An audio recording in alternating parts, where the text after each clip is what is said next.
आँखों को धोने की विधि क्या है? हम हल्का-सा आँख जो होती है ना, हमारी अग्नि का स्थान है। आपने देखा होगा कि हमारी रोशनी जो है वो कैसे होती है, रोशनी कैसे आती है? अग्नि से आती है। तो आँख को अग्नि का स्थान माना गया है। तो क्या हम गर्म पानी से धोएँगे? बिल्कुल नहीं। हमें उसके अपोज़िट एक नॉर्मल टेम्परेचर के पानी से हमें उसको वॉश करना है आँखों को। अब वॉश कैसे करना है? मुँह में पानी भरना है और उसके बाद मुँह में पानी भर के और उसके बाद फिर आँखों को धोना है। मैं कहती हूँ कभी ज़िंदगी में कोई यहाँ पे वो कहते हैं ना आँख आई फ्लू हो गया, आँख में गूँदनी आ गई या ऐसे कोई प्रॉब्लम आ गई, कभी नहीं आएगी प्रॉब्लम। अगर हम सुबह 1-2 मिनट अपनी आँखों के लिए देंगे तो। तो मुँह में पानी भरना क्यों ज़रूरी है? क्योंकि पूरी बॉडी का और हमारे इस पूरे गर्दन से ऊपर का जो टेम्परेचर वो एक होना चाहिए। एक होने का मतलब कि जब ये मैं हरीश जौहरी की जो पुस्तक है उन्हीं से मैं पूरा साइंटिफिकली जो बात है वहाँ से मैं ये बता रही हूँ कि हरीश जौहरी की जो पुस्तक है धन्वंतरी, वहाँ से मैं इस बात को बता रही हूँ कि मुँह में पानी भरेंगे और उसके बाद आइज़ को वॉश करेंगे तो पूरे चेहरे का एक टेम्परेचर होना चाहिए।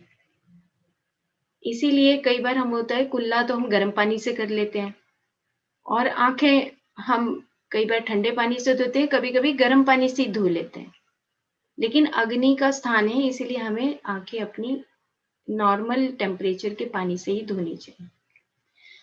अब इससे क्या होगा जब हम धोते हैं तो यहाँ पे हमारे कहते हैं ना कि ग्लोकोमा और कैटरेक्ट की जो स्थिति आती है, वो जल्दी आ जाती है कभी-कभी।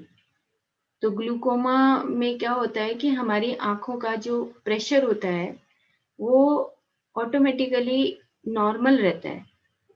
ग्लूकोमा में क्या होगा बढ़ना और घटना शुरू हो जाता है। आम तौर पे 2 ही चीज़ें प्रॉब्लम आती है जब हमारी उम्र बढ़ती है आँखों के साथ, या तो ग्लूकोमा होता है या कैटरेक्ट की स्थिति आती है।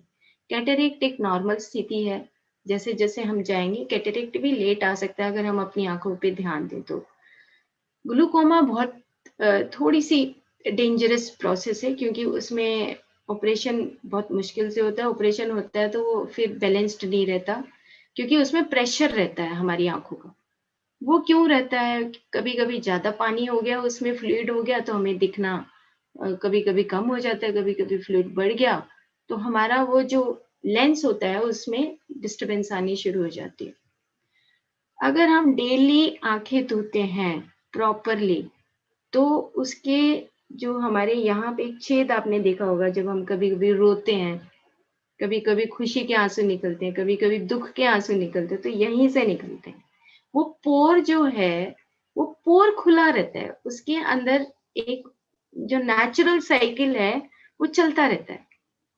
अदरवाइज़ क्या होता है कि हमने कभी आँखें धो ली, कभी नहीं धोई, तो उससे क्या होगा कि वो जो पोर है अंदर का इतना छोटा-सा तो है ही, सुई का जैसे धागा डालते हैं और वो पोर जो है धीरे-धीरे फिर अंदर की पूरी वेसल्स में वो ब्लॉकेजेज़ आनी शुरू हो जाती हैं।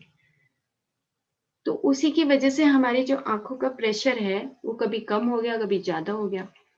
फिर कभी डॉक्टर के पास जाते हैं तो हम कहते हैं कि हमारी तो आँखों का चश्मे का नंबर कभी छोटा हो रहा है, कभी बढ़ रहा है, कभी डिस्टर्बेंस आती है, मतलब इम्बैलेंस हो जाता है।